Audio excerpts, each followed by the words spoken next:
कांड दर्ज हुआ और कांड दर्ज होने के बाद में जो लीगल एक्शन है उसमें आईपीसी की विभिन्न धाराएं लगी हुई हैं और आईटी एक्ट की विभिन्न धाराएं लगी हुई हैं। उन सभी धाराओं के अंतर्गत पुलिस अपनी लीगल कार्रवाई करेगी और लीगल कॉन्सिक्वेंसेस उस पर आएंगे। जो कानून का जो वो है वो उनके ऊपर में आया जाएगा।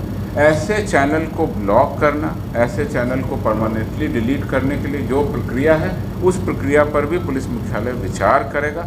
वैसे हमने प्रिजर्वेशन नोटिस दिया हुआ है, उसके बाद हम और भी उसकी डिटेल जांच करेंगे और ऐसे जो हमारे यूट्यूब या फेसबुक या इस तरह के जो भी हमारे ट्वीट हैं उसको डिलीट करने के लिए या जो भी आगे की लीगल कार्रवाई हम लोग करेंगे। मेरा अनुरोध क्या है, देखिए मेरा अनुरोध ये है कि किसी भी प्लेटफॉर्म से भले वो डिलीट हो जाएगा लेकिन लोगों के मोबाइल फ़ोन में वो वीडियो रहेगा और वो 1 महीने 2 महीने बाद फिर फर्जी तरीके से कोई उसको चला सकता है।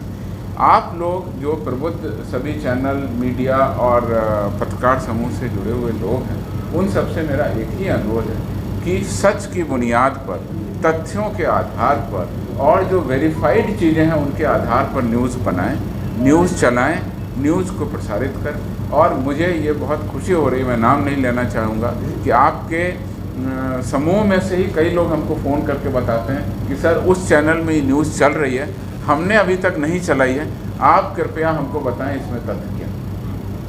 ये भी बहुत अच्छी परंपरा है और कहीं ना कहीं इसको आप आपस में बढ़ावा दें तो सही चीज़ों को फैलाएं। तो बहुत अच्छी चीज़ें समाज में हो रही हैं, बहुत सही चीज़ों को सही तरीके से रखना ही हम लोग का दायित्व होना चाहिए।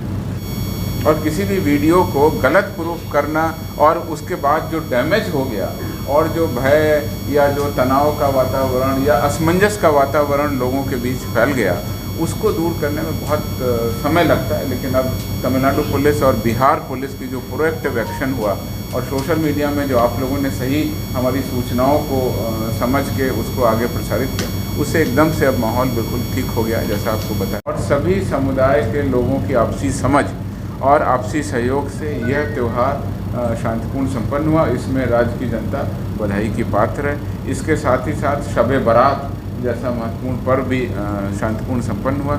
इसके लिए भी सभी राज्य की जनता, प्रेस के सभी बंधुगण, मीडिया, छायाकार सभी लोग बहुत बधाई के पात्र हैं। आपके माध्यम से राज्य की जनता को मैं धन्यवाद ज्ञापित करता हूं पुलिस प्रशासन का अपेक्षित सहयोग करने के लिए। कितनी घटनाएं होली में हुई हैं? पूरी एफआईआर का ब्यौरा नहीं है बट करीब आधा दर्जन घटनाओं की सूचना हमको मिली है। सारी कंपाइल करने में समय लगेगा, अगली बार हम आपको बताएंगे। आधा दर्जन घटनाएं हुई और सभी पर स्थिति शांतिपूर्ण है, कहीं पर कोई दिक्कत नहीं है। जहां पर भी एफआईआर हुई है वहां पर गिरफ्तारी हुई है। मसलन एक घटना हुई थी नौगछिया में जिसमें 2 ग्रुप की आपस में झड़प हो गई, विवाद में परिवर्तित हो गया। उसमें वहाँ पर गोली चल गई और एक व्यक्ति जो मतलब कहना चाहिए दर्शक था, जिसका उस झगड़े से लेना देना नहीं था, उसको गोली लग गई। अकस्मात संयोग ही कह सकते हैं, लेकिन उसमें हमने कांड दर्ज किया और उसमें 3 लोगों को गिरफ्तार कर लिया। तो कुल मिलाकर के सभी जगह कार्रवाई हुई। देखिए, आप कोई पर्टिकुलर घटना अगर पूछेंगे तो मैं समय ले करके उसका जवाब दे पाऊँगा। मैंने सामान्य रूप से कहा कि इस बार का त्यौहार बहुत ही शांतिपूर्ण तरीके से व्यतीत हुआ, इसके लिए सभी लोग बधाई के पात्र हैं। एक और घटना जो रेल थाना पटना जंक्शन पर 6 मार्च सुमन सौरभ नाम के करीब 38 साल के व्यक्ति जो ओप्पो कंपनी में काम करते थे, उनके अपहरण हो जाने की घटनाएं सोशल मीडिया पर आना शुरू हो गई। उनके द्वारा अपनी पत्नी को 4 मार्च को 9:30 बजे करीब सूचना दी, वीडियो कॉलिंग की और उन्होंने बताया कि वो ट्रेन से वापस लौट रहे हैं। लेकिन जब वो ट्रेन से घर नहीं पहुंचे तो घर वाले उनके शंकित हुए और उनके द्वारा एफआईआर दर्ज करा दी। इस एफआईआर की सूचना नेचुरली कई लोगों को हुई, सोशल मीडिया पर हुई, लेकिन उसको तुरंत उनका अपहरण, फिरौती की मांग, इन सब से जोड़ा जाने लगा, जबकि पुलिस प्रारंभिक अनुसंधान के स्तर पर ही थी। तो मैं आपसे भी अनुरोध करूंगा कि इस पूरे प्रकरण को पहले समझ लें और फिर ये समझें कि आपने किस तरीके से जल्दबाजी में किसी भी घटनाक्रम को जोड़कर न्यूज़ बना देना बहुत आसान है, लेकिन न्यूज़ को सही परिप्रेक्ष्य में वापस लाना एक दिक्कत का काम होता है। इसमें जब पुलिस को ये जानकारी मिली तो पुलिस ने सबसे पहले सीसीटीवी फुटेज देखा जिस होटल में रुके थे उस होटल में भी पुलिस गई, वहाँ भी सीसीटीवी फुटेज को देखा तो उन्होंने पाया कि वो अकेले ही निकले थे। प्लेटफॉर्म पर भी वो अकेले ही थे और प्लेटफॉर्म पर किसी भी व्यक्ति के द्वारा, कई लोग रहते हैं प्लेटफॉर्म पर, सरकारी, गैर सरकारी और प्लेटफॉर्म पर दुकानदार लोग रहते हैं, उन सबसे पूछा गया कि कहीं पर कोई किसी को ज़बरदस्ती ले जा रहा था, खींच कर ले जा रहा था, बलपूर्वक ले जा रहा था, ऐसी कोई घटना किसी ने भी कोई भी जानकारी होने की सूचना नहीं। तो पुलिस को पहले से ही लग रहा था कि घटना में कुछ न कुछ और तथ्य सामने आएंगे और जब टावर लोकेशन निकाला गया तो उस व्यक्ति ने ये कहा था कि वो भागलपुर जा रहे हैं और वो उस समय जब उन्होंने ये कॉल किया, उनकी पत्नी को वीडियो कॉल किया और वीडियो कॉल के लिए हम लोगों को इंटरनेट से फिर लोकेशन लेना पड़ा, तो उसके बाद में इंटरनेट से जब लोकेशन लिया तो प्लेटफॉर्म नंबर 9 पर था, जबकि भागलपुर जाने वाली ट्रेन प्लेटफॉर्म नंबर 6 पर खड़ी थी। इससे और शक हुआ कि ये भागलपुर जाने की बात इन्होंने जानबूझकर अपने घर में गलत बताई होगी। प्लेटफॉर्म नंबर 9 गया जाने वाले रूट पर था। उसके बाद में इनके दोनों फ़ोन स्विच ऑफ हो जाते हैं। कुछ देर बाद जब स्विच ऑन होता है, जब उसका लोकेशन आता है तो गुरारू पर थे। इससे पुलिस को और शक हो गया कि ये भागलपुर नहीं जा कर के जानबूझकर ये गया जाने वाली किसी ट्रेन में सवार हो गए।